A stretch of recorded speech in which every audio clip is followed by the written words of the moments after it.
Mayor Teddy diangkat oleh Presiden Prabowo Subianto menjadi sekretaris kabinet bersama jajaran menteri negara lainnya. Artinya apa? Ia sudah tidak lagi mendampingi Prabowo. Maka ditunjuklah 4 ajudan baru dari unsur TNI dan Polri yang merupakan sosok perwira-perwira berprestasi. Bagaimana kriteria pemilihan ajudan untuk presiden? Untuk aturan ini tertuang dalam Permen Sesnek bahwa ajudan presiden atau wakil presiden adalah perwira TNI Polri berpangkat kolonel yang berasal dari TNI dan komisaris besar yang berasal dari Polri.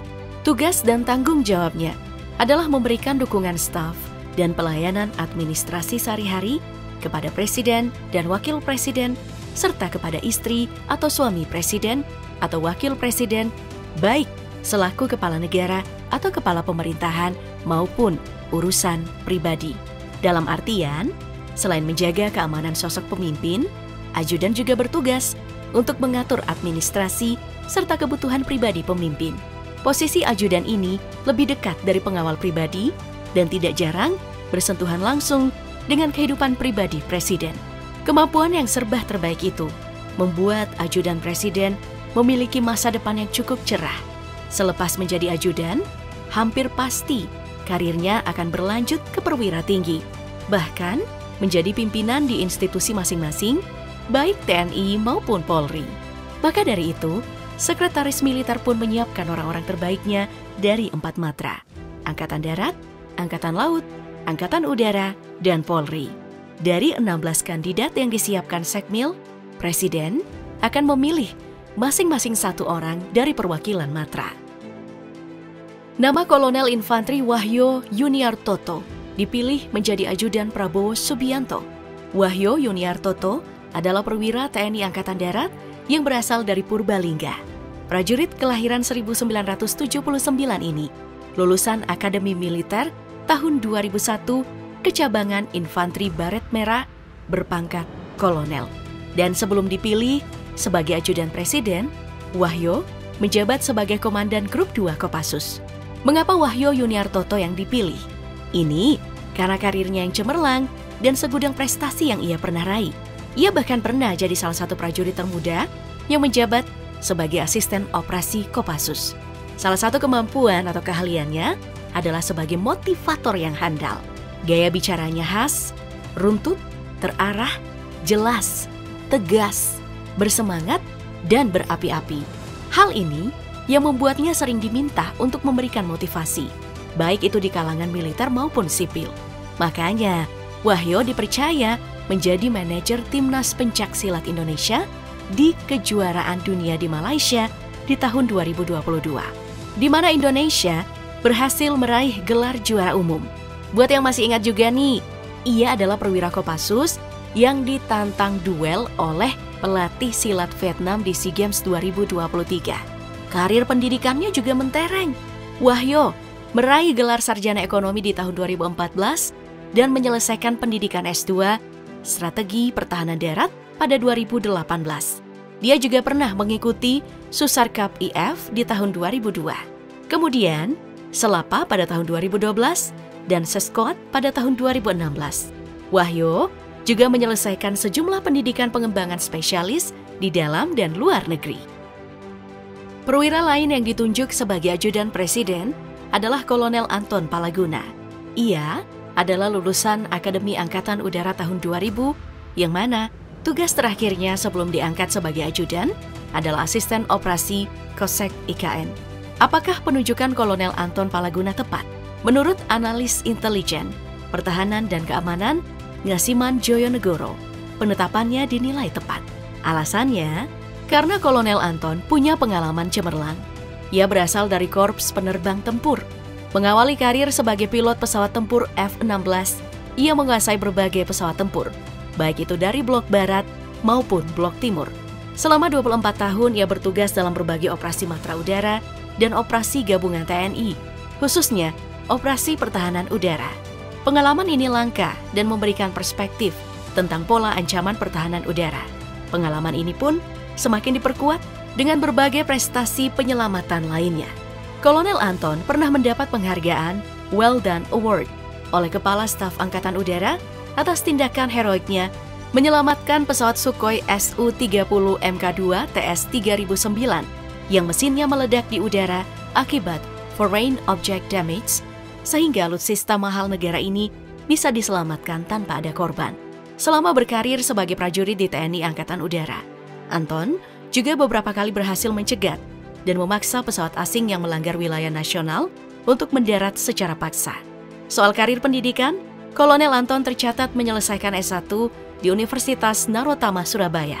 Setelah itu, dia melanjutkan pendidikan S2 Warfare Studies di Air University, Alabama, USA, dan pendidikan S3 Manajemen Strategi di Universitas Hasanuddin dengan predikat cum laude dan menjadi lulusan terbaik program Doktor Fakultas Ekonomi dan Bisnis Unhas dengan IPK 4,00.